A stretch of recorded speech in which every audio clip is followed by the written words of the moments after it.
za mu iya tashi bi bayani kuma za a ci ko ba karatu bane. Wallahi san annabi ne. Yaushe aka zauna aka karatu? San annabi ne. Ko rike san annabi sosai aka yi karatu ɗan kaɗan sai Allah ya sa masa albarka.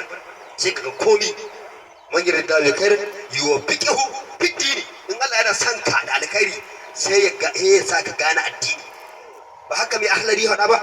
Sai in Allah yana san ka da alkhairi. In Allah bai san ka da alkhairi daga qawaidi hal mudawwana dukkan hadisan nan dukkan ka haddace komai in Allah baya san ka da alheri sai ya kasa ganar da kai addini.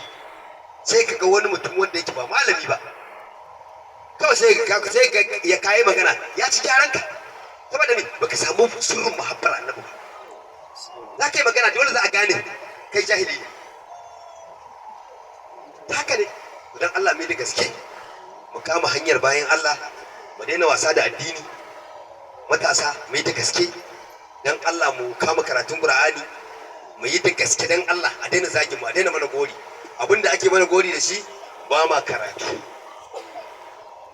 karatu kullum sai dai mu je mu rinka dukan kirji sai dai mu yi kaza sai dai mu yi kaza dan Allah mu rinka yin karatun mu nemi kuɗi kuma mu zo mu duki kirjin tunda ba na kowa bane namu shi ne ai ba na wani muke duka ba ko na nake duka wallahi an yi zalunci.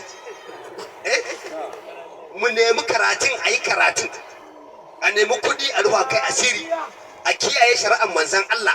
Duk abin da ya aka zo haramun ne ka bar shi a haramun, duk halal a bar ta a halal. A yi ta neman dalili wajen Allah to wannan sai a samu zaman lafiya.